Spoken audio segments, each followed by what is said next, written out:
gentlemen, for your plus tonight, 2 cheese, para banda.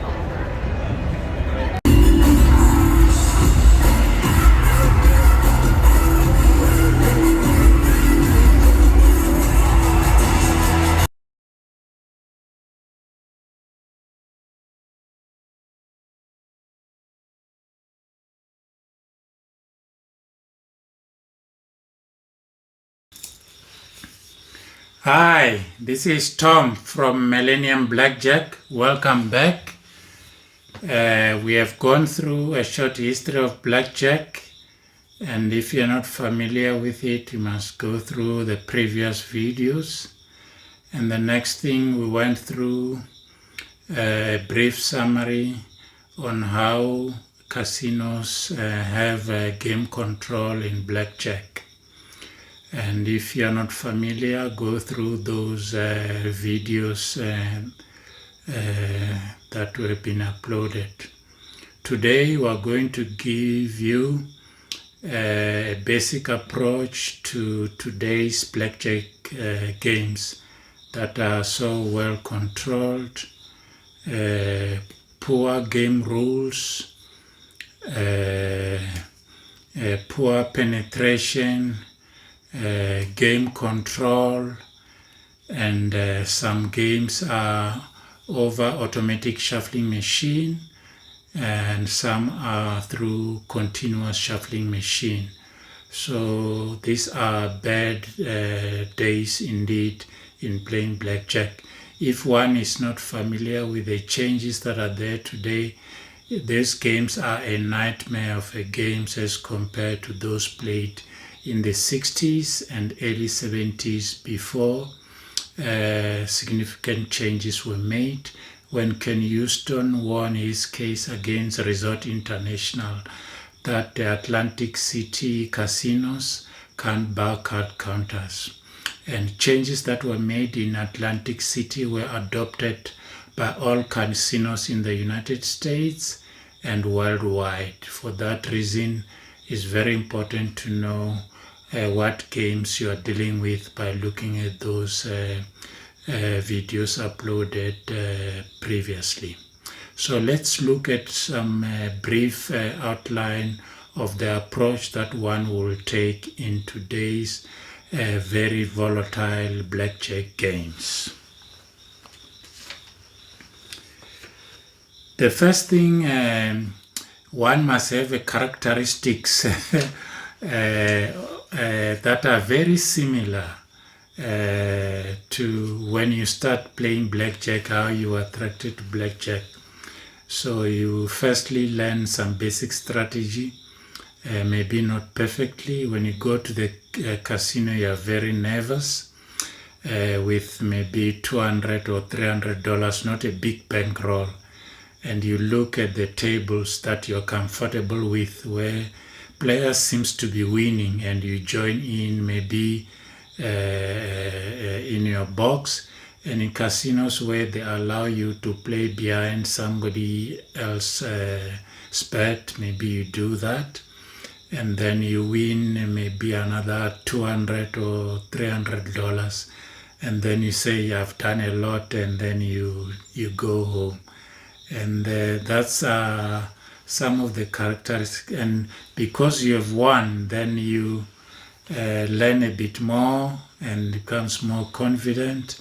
And like we said earlier in the videos, as you play more and more, things start to go haywire, and therefore you recognize that you need to learn more about the game, perfect your basic strategy, and maybe learn card counting or any strategy that you might be applied.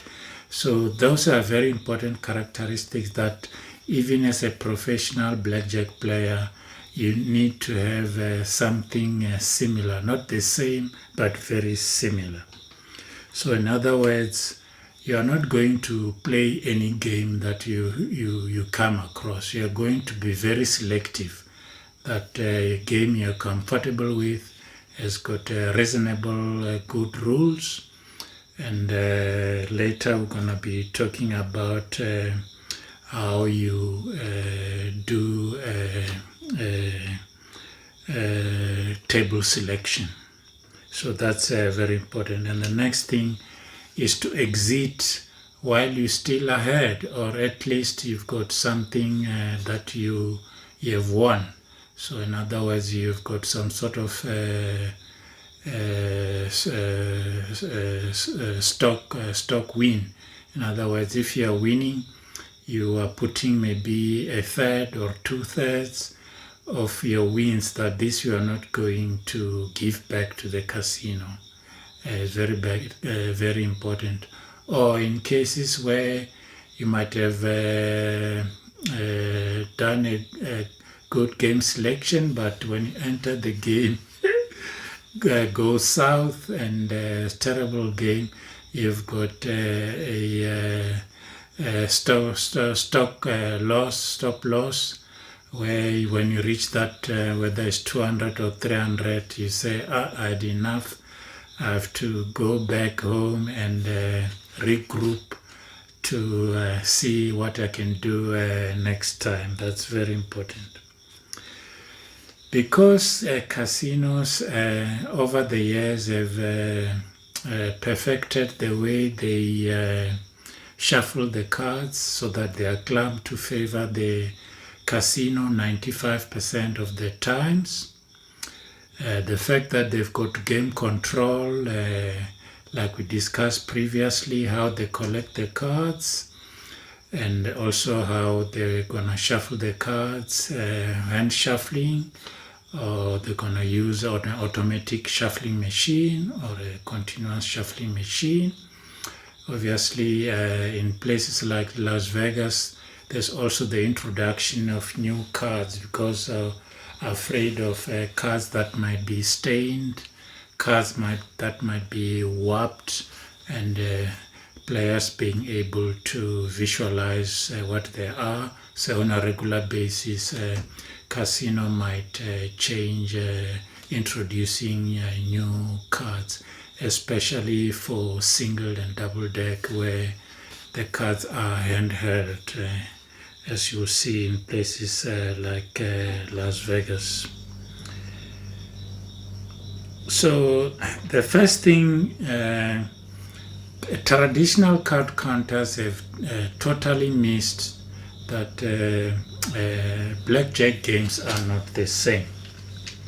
So some games are better than others. People might come with some funny explanations, but they are really ingenuous or totally talking BS to themselves or other people. The basic fact is that when you play against the dealer, there is a bias that fluctuates between you and the dealer all the time. And after many hours, obviously, it's going to average against you as a player. The casino has got an advantage, because that bias, though, is swinging to and fro from between the player and the dealer.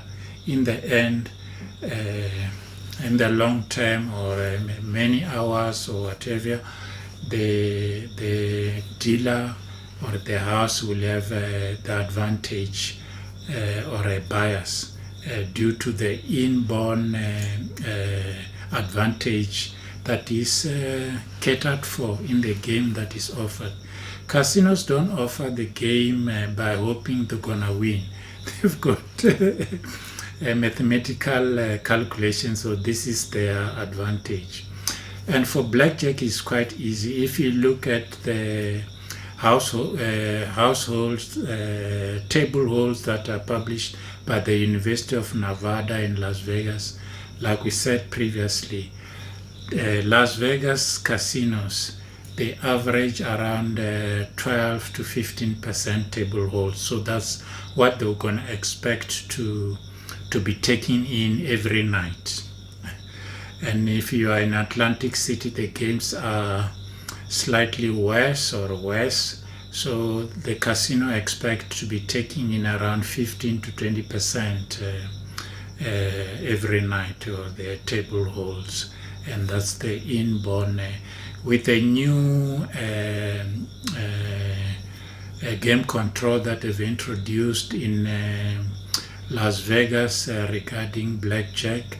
So it's much higher. We want to expect a percentage or two that they'll be achieving through this game control.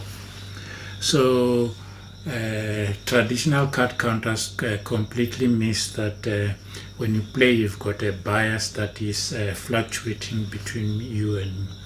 For that reason, John Taramino, who is a professional blackjack player from Las Vegas, he sort of identified that if you sit on a table, every deck of cards has got 4 more tens than other cards.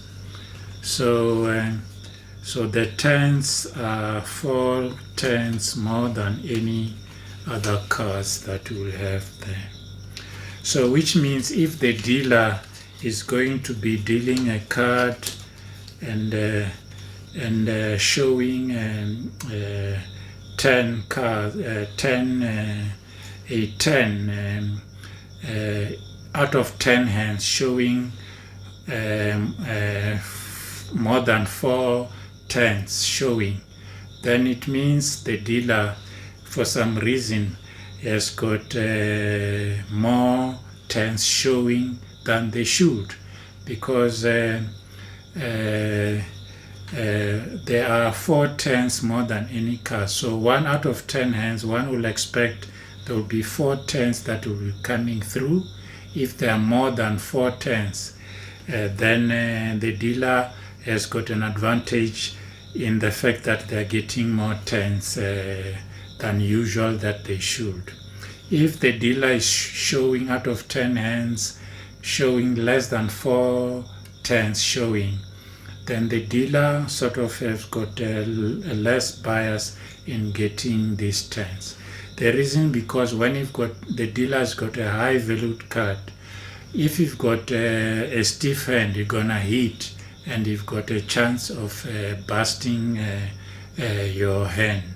So that's important. So the first thing you have to notice that out of 10 hands, you don't want to see a game where the dealer, every card is a 10, it's a 10, it's a 10, it's a 10, it's a 10, it's a 10. That game is controlled and severely biased against you. If the dealer is showing tens are 3 or less, or just 4 or less, then you know it's about, at 4 it's about what you expect. If it's less, then that might be a good game. You've got another factor that you'll look at. But if it's less than 4, you might have a favorable game in your hands, which is very important. So the dealer up showing card is very important, that if there are 4 tens or more than 4 tens, you're worried. If there are 4 tens or less, that might be a good game to play on. The next thing is the using basic strategy. It has been calculated that you expect in random or about randomly flowing cards that the dealer will bust about 28%, so about 30%. So 1 in 3 hands the dealer should be busting.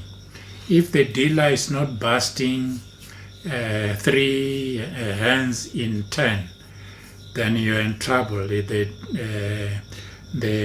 dealer has got a more bias in house favor or dealer's favor, because you're expecting the dealer to be busting about 28%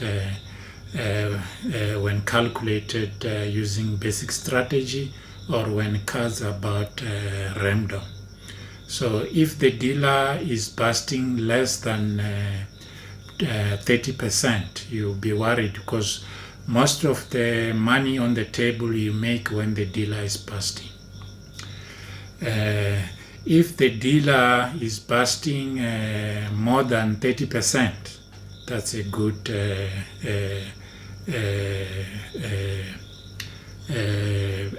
game to be in.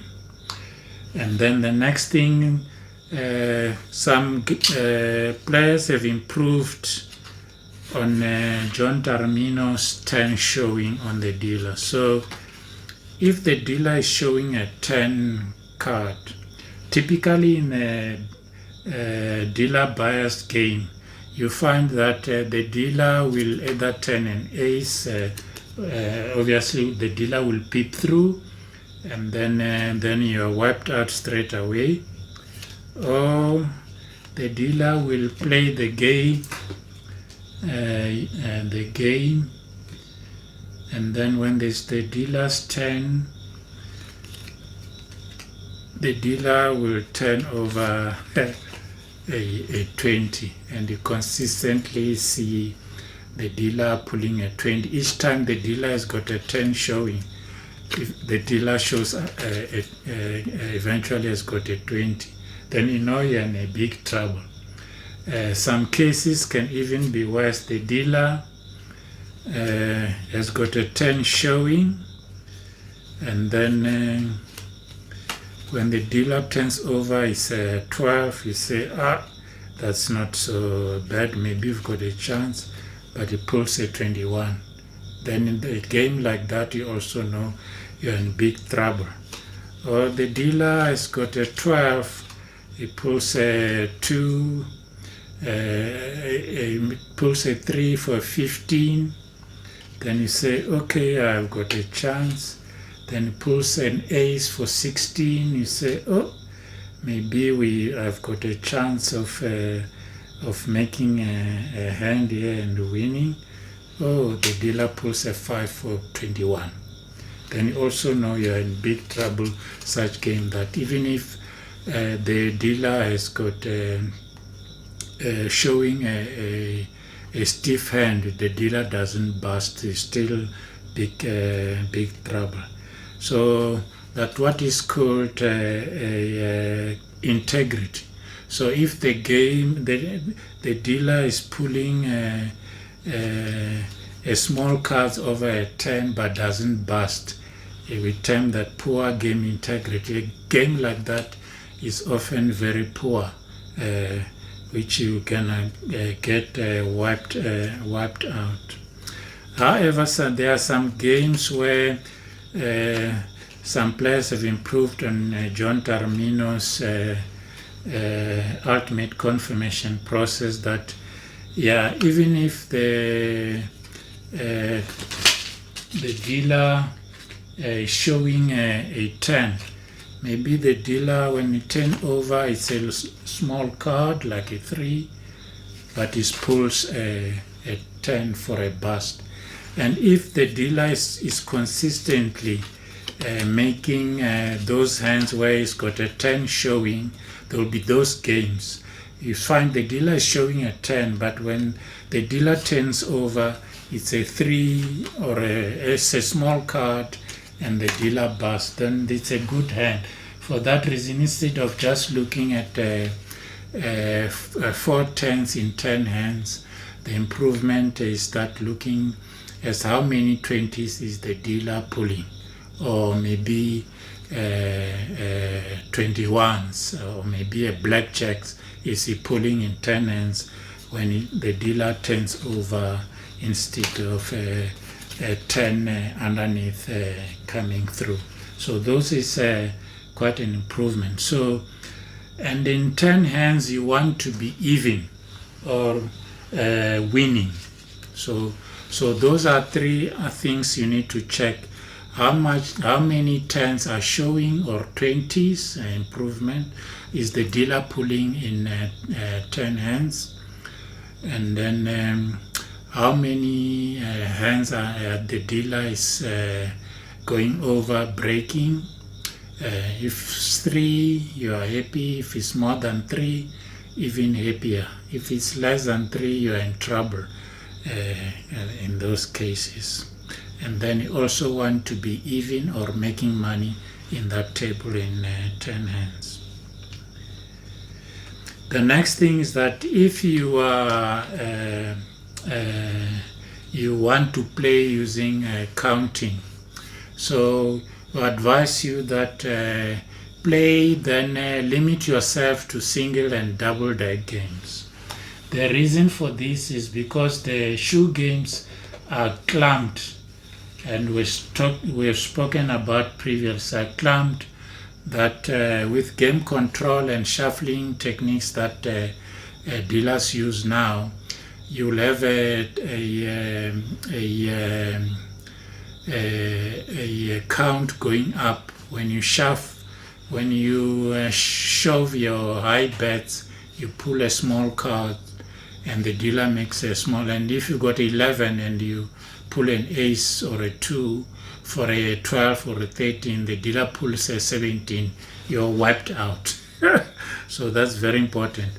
So the reason is the Stuart Perry, he played, is a professional card counter. So he can count better than anybody else who says can count. So Stuart Perry, he played for 6 weeks full time in Las Vegas, and he documented all the casinos, all his plays for 6 weeks, which nobody has I've seen published that. So what has happened after the 6 weeks is just about even, playing a full time, every day for 6 weeks, maybe having some breaks to sleep and so on, eat and so on, but full time every day for 6 weeks is just about even. And if you analyze the games, is that the shoe games is losing. He's winning on the single and double deck, and sort of help him up to just be about even, or just a few $100 that he makes. So the point is that if you're a traditional card counter, there's no way you can make money in today's blackjack games. If you're just going to be playing every game that you come across, you have to be very selective. In this case, limit yourself to single and double deck games. So if maybe you want to play shoe games counting, then Ellis Clifton Davis has come on with a strategy that called zero proximity betting. So in other words, if you are playing multiple deck games, the shoe games, and you're counting, you want to avoid games where the count is very high, very positive. The cards are clumped, so the small cards are together. That's why you're coming up with a very high count. And then if you double down on the high count with your huge bet, you're most likely to get a low card before tens come out, and the dealer will make a hand on those low card clump, and you're gonna get wiped out. When the tens start coming, they come in huge numbers, and then you get a 20-20. The dealer also gets a 20-20, and the count gets down. Then you come to scratch. And similarly, if the count is very negative, again, you will get similar results. So according to this method, you play on your count is between -7 and +7. The reason is, in those cases, the game is the flow is close to random, or it's got random flow, and therefore basic strategy will be working. And also, if you are using your counting to increase your bet, you're gonna win. So those will be your way to approach the shoe games if you'll be doing counting. The next thing is how are you going to bet? So in today's games, like we said previously, they are very game control. You will see that in most of the games you come across, you will see that the patterns of cards you see may be in your hands or your neighbor's hands. will be repeating quite frequently. So that is due to game control. And for that reason, what you can do, if you are playing and you've got somebody accompany you, let them document each hand to say, the first hand you have won, you'd say plus, the second one you lost, let's for example, it's a negative, the next one was a push, maybe you put a 0, and then you look at 10 hands, and if you see a pattern, in some games you find that pattern is always repeating, that you are winning every third hand, or you win a hand, the next hand you win and you lose. And most of the games you find, if you qualify the games, you might win 4 hands in a row, the 5th hand you lose. So you can actually know that, you could see that, and then you bet accordingly, knowing you won 1 hand, you're gonna win the next 3 hands, and therefore you can increase your bet and so on, which is quite important. And the next thing is the what we call a game signature play. So that will be your betting that will describe and these are the hands that I've documented and found information that is very useful. The first one is 12 and 13 against a 2 and a 3. Basic strategy says you have to hit a 12 and 13 against a 2, and you must also hit a 13 against a 2. Okay, so that's the basic strategy. So that's what you're gonna, when you sit in a table, that will be the point of departure. But the games that you're going to be playing is gonna tell you how to play those hands. You'll find that if you are busting on 12 and 13 in today's games, you find that almost for 10 and 20 hands that you're going to be playing, it will be the same. So therefore, if you find that you are playing a 12 against a 2 and you bust, then you stop until you see the game changing. You're gonna stop not hitting a 12 against a 2 and a 3 and 13 against a 2. So the game will tell you, but you go there with a basic strategy and improve it accordingly when the game tells you what we call game signature, what to do. The next hand is basic strategy says you must double down A7 when the dealer has got a 4 through 6. So that's what you go through as a basic strategy. But the game, again, we're gonna tell you how to play the game. If you see that you first hand, you just see, you can play basic strategy. If the deal you got soft 8 in A7 and the dealer's got a 4 or a 6, you can double down. But if you see it doesn't work, you lose a hand,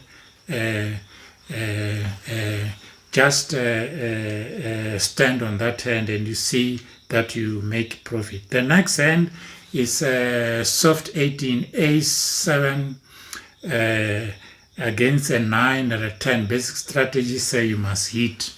Then again, the game will tell you whether to hit or stand on these hands, which is a very important thing. And the next thing is insurance. Insurance betting, traditional counting tells you that when you're counting, if a true count is 3 or more, you must take insurance. In today's game, that's not way how you're gonna play. What you're gonna be playing, that will be your basic departure to have. That if a running true count is 3 and above, you're gonna take a insurance. But if the dealer doesn't get a blackjack, you will notice that today's game, the dealer will either, each time she's getting a blackjack when she's an ace showing, or the dealer doesn't get one, and rarely sometimes it's alternating. She gets a blackjack and the next time she doesn't, or something like that. or if there's no pattern showing, don't take any insurance betting. So in the next videos, we're gonna be going into, these are 6 approaches that one will use in the today's volatile game. In the next videos, we'll be going into details and showing the mathematics and the reasoning behind each of not playing the game like it was played in the 60s or early 70s when changes were not made when Ken Houston won his lawsuit against Resort International in Atlantic City. Cheers.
You can play your card.